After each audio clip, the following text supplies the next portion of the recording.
This is an English handbell.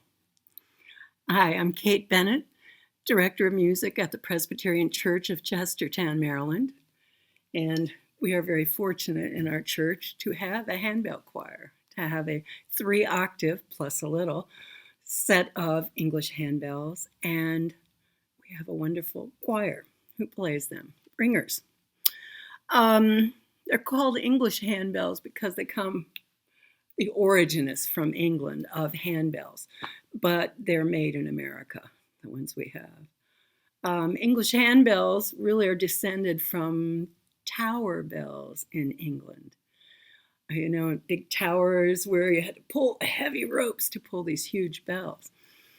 And that was a tradition in England, and they did it mathematically. It's called change ringing, and it was based on mathematics. No bell would ring the same pattern twice. They would all go around. It's very complicated.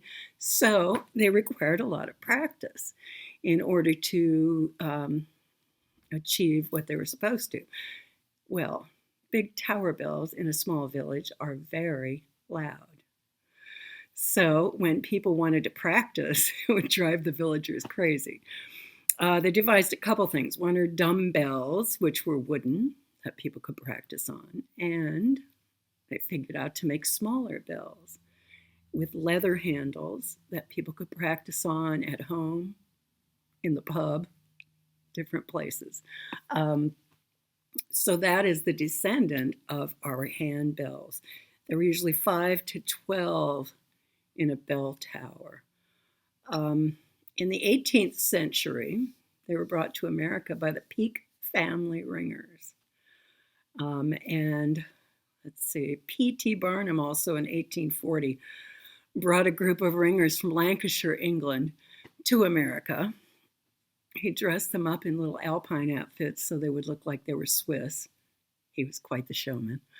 And he was worried about them talking, told them not to talk, but then he realized no one would probably understand their English anyway, so it was okay. So handbells were largely used for vaudevillian purposes. But then Margaret Shercliffe in 1902 was able to do a peal in tower bells twice. And so Whitechapel, which is the brand of English handbells, presented her with an octave set of handbells with the leather handles. She brought them to America. She popularized them. She lived up in Boston and started a guild in New England, which eventually grew into the American Guild of English Handbell Ringers. And that was in 1954, that one was formed. And now they're called the Handbell Musicians of America. And our handbell choir belongs to that. We have a 3-octave set plus a couple extras on either end. And that would be from C4, the C below middle C. That's this one. Through C5, middle C, C6, and C7 are small and very loud handbells. We also have hand chimes, and we have a 3-octave set of those. This is the C4.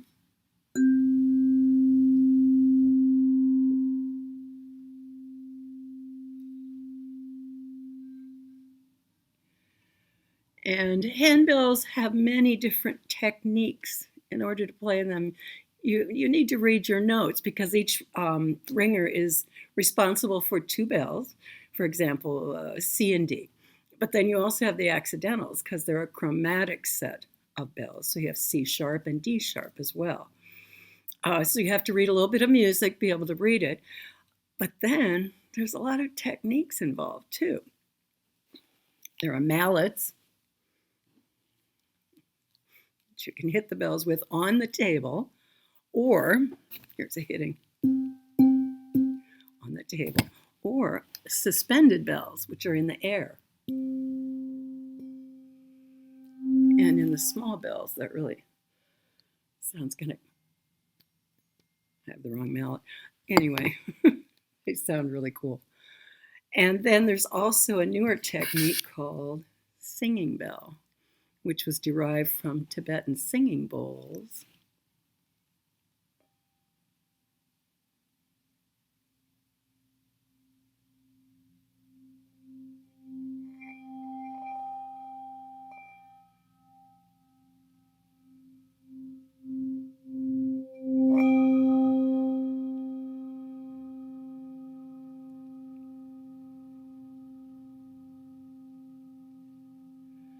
A very beautiful and mysterious sound that has been used in some of the newer pieces that have been written in the last decade or so. Our biggest bell is a G3, and we were fortunate enough a few years ago to obtain a few bigger bells, and this is the G3.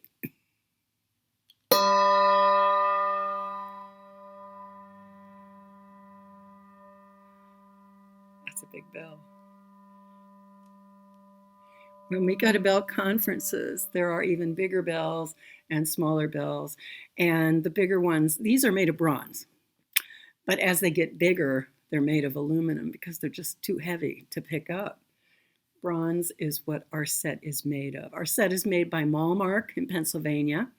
There are two American producers, Schulmerich and Malmark, and ours are from Malmark. Also interesting is the history of our bell choir. I'm not sure who wrote this, but I'm going to read it to you because it's very interesting. And some of our ringers are the originals. The Presbyterian Church of Chestertown Bell Choir has its origin in 1995. Elder Ellie Bain, with the encouragement of Session and Jane and Bud Dengler, who were at that time the music director and the organist, arranged for the bell choir of the Central Presbyterian Church of Downingtown, Pennsylvania, the Baines' former church, to give us a concert.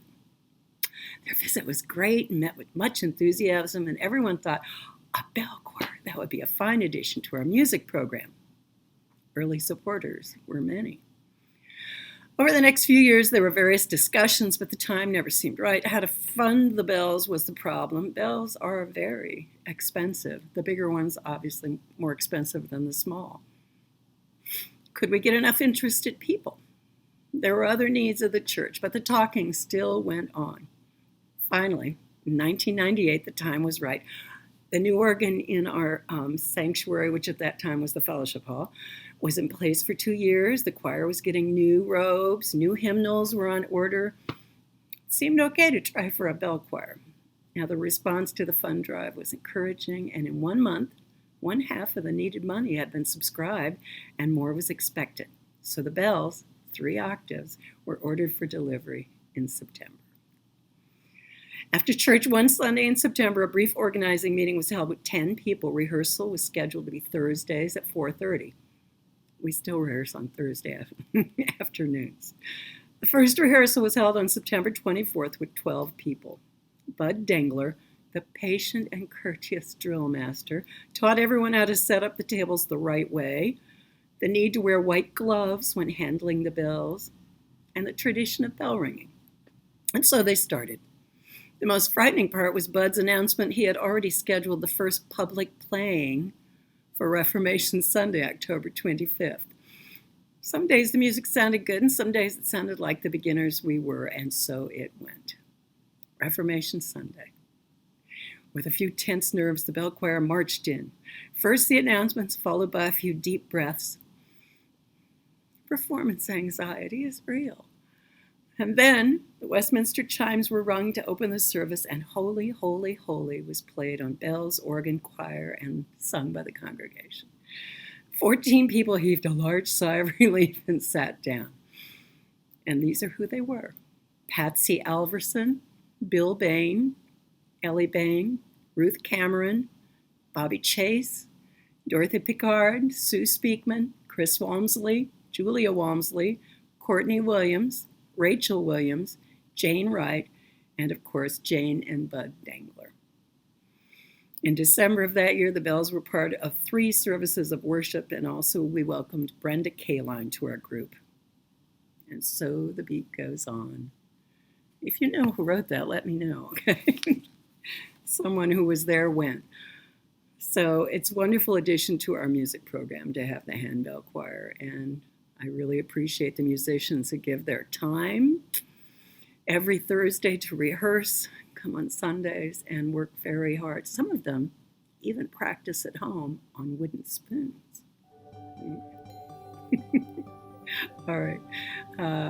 Peace be with you. Amen.